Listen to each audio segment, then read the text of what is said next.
सर्वांना माझा प्रथम नमस्कार। मी सिमोन सीड्स कंपनी प्रतिनिधी प्रशांत मराठे। आज या ठिकाणी आपल्या Simon seeds private limited Mehsana Gujarat या आपल्या कंपनीच्या वतीने पीक पाणी व चर्चासत्र कार्यक्रम आयोजित केला असून या ठिकाणी BH1 भुजंग या वाहनावर आपण कार्यक्रम ठेवला आहे। तुम्ही आलात, तुमचे मनापासून आभार। आपण जाणून घेऊया लागवडीची पद्धत। शेतकरी मित्रांनो, टरबूज म्हणजे खूप क्रिटिकल पीक, खूप काळजी घ्यावी लागते।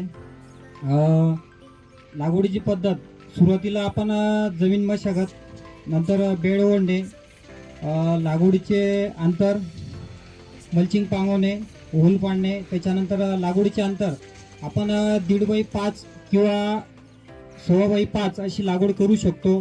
शेतकरी मित्रांनो, लागवड केल्यानंतर पाण्याचे नियोजन, स्प्रेची माहिती थोडक्यात जाणून घेऊया आणि वॉटर सोल्युबलची माहिती पण थोडक्यात आपण जाणून घेऊया। लागवड केल्यानंतर त्याला आपण पहिले ड्रिचिंग घेतो 3-4 दिवसानंतर। त्याला सुरुवातीला पाणी कमी द्यायचं आहे। ड्रिचिंग आपण ह्युमिक, त्याच्यानंतर बुरशीनाशक घेतो, ब्ल्यू कॉपर वगैरे किंवा रोको वगैरे। त्यानंतर आपण त्याच्या वाढीसाठी शेंडा वगैरे निघला पाहिजे त्यासाठी आपण 19-19 त्याच्यामध्ये इसाबेन वगैरे घेतो। त्यानंतर आपण ब्रांचेस फुटवा वगैरेसाठी आपण 14-48 किंवा N20 वगैरे घेतो, किंवा तुम्ही 12-61 मॅग्नेशियम वगैरे देऊ शकता। त्यानंतर त्याची वाढ वगैरे कमी होत असेल त्यासाठी आपण 12-61 13-40-13 हे मिक्समध्ये द्यायचे, किंवा 13-40-13 व DF वगैरे घ्यायचे, जेणेकरून तुमचे फुलं वगैरे निघण्यास सुरुवात होते, सेटिंगला अडचण येत नाही आणि कॅप्सूलमध्ये निघाल कळी। त्यानंतर तुमची कळी सेट होण्यासाठी त्यासाठी तुम्हाला हायड्रोस्पीड किंवा टर्बो कॅल्शियम किंवा कॅल्शियम बोरॉन घ्यायचं आहे। तिघापैकी एक तुम्ही काही घेऊ शकता। त्यानंतर तुम्हाला फळाची साईज वाढण्यासाठी 13-0-45 घ्यायचं आहे। त्यानंतर मग फळाचे आकार वाढल्यानंतर 3-3.5 किलो साईज झाल्यानंतर त्याच्यामध्ये तुम्ही 42-47, 0-48-47, त्याच्यानंतर 0-40-34 घेऊ शकता। त्यानंतर शेतकरी मित्रांनो, पुढचा डोस घ्यायचा 0-9-46, 0-7-40। त्यानंतर लाली येण्यासाठी कटिंग मेन असते, त्यासाठी पोटॅशियम सोनाइट 0-0-50 किंवा 44 वगैरे तिघापैकी एक काही घेऊ शकता। हे झालं तुमचं वॉटर सोल्युबल। त्यानंतर तुम्ही स्प्रेचं नियोजन कसं कराल शेतकरी मित्रांनो, सुरुवातीला टरबुजावर नागाळीचा जास्त प्रादुर्भाव येतो, त्यासाठी तुम्हाला बायो-303 किंवा बायो-किलर वगैरे घ्यायचं आहे। त्याच्यामध्ये तुम्ही बुरशीनाशक टॉनिक वगैरे कोणतेही घेऊ शकता। त्यानंतर तुमचा मुख्य प्रादुर्भाव येतो नंतरच्या टप्प्यामध्ये एक पांढरी माशी, त्यासाठी तुम्ही SRP किंवा फ्राईड वगैरे घेऊ शकता। त्यानंतर तुम्ही सेटिंगच्या आधी स्ट्रॉंग कीटकनाशक घ्यायचं आहे, जसे की तुम्ही बेनिओ ग्रासिया शकता, जेणेकरून तुम्हाला सेटिंग पिरियडमध्ये हार्ड कीटकनाशक घेता येत नाही।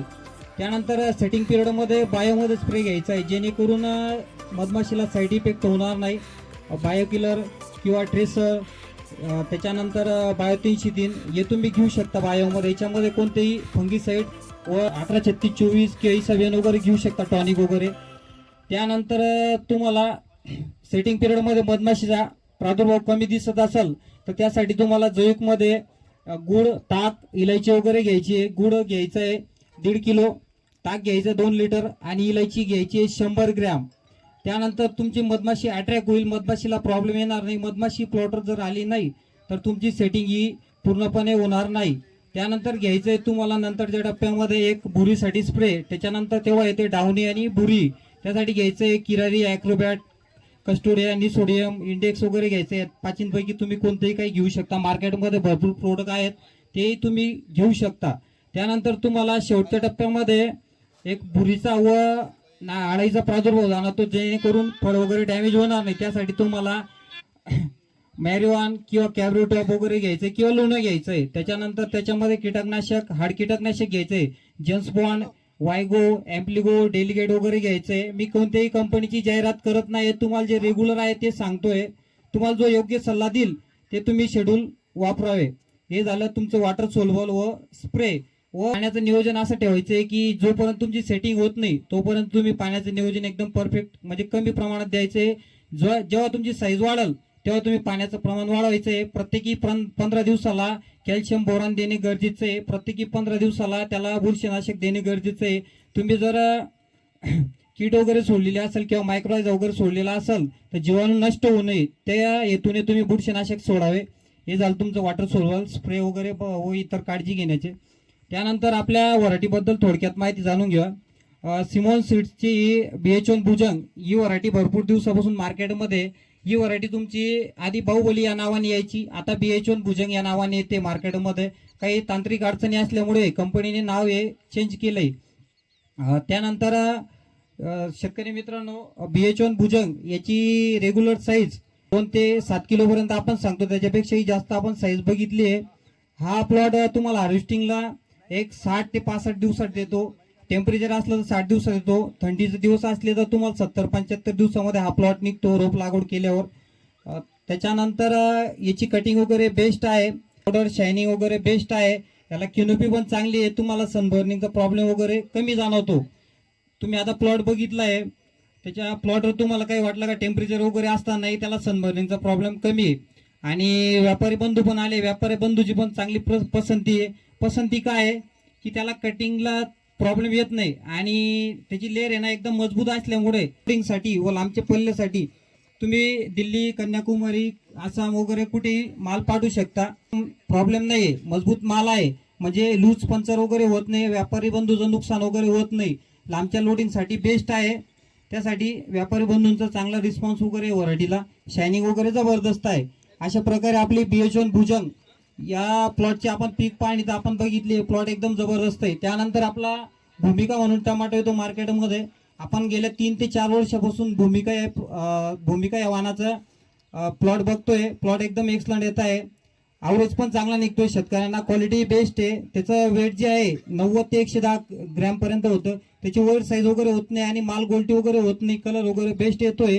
त्याच्यानंतर आपली सिमॉन सीडची 15-25 ही मिरची म्हणून येते. गेल्या वर्षी आपण प्लॉट भरपूर घेतले सिल्लोड परिसरामध्ये, धावडा, आमटाणा, पेंडगाव वगैरे या परिसरामध्ये एक्सलंट आली होती. इथं आजमपूरला आपण प्लॉट दिला तुमच्या गावाच्या शेजारीच, एक्सलंट प्लॉट होता.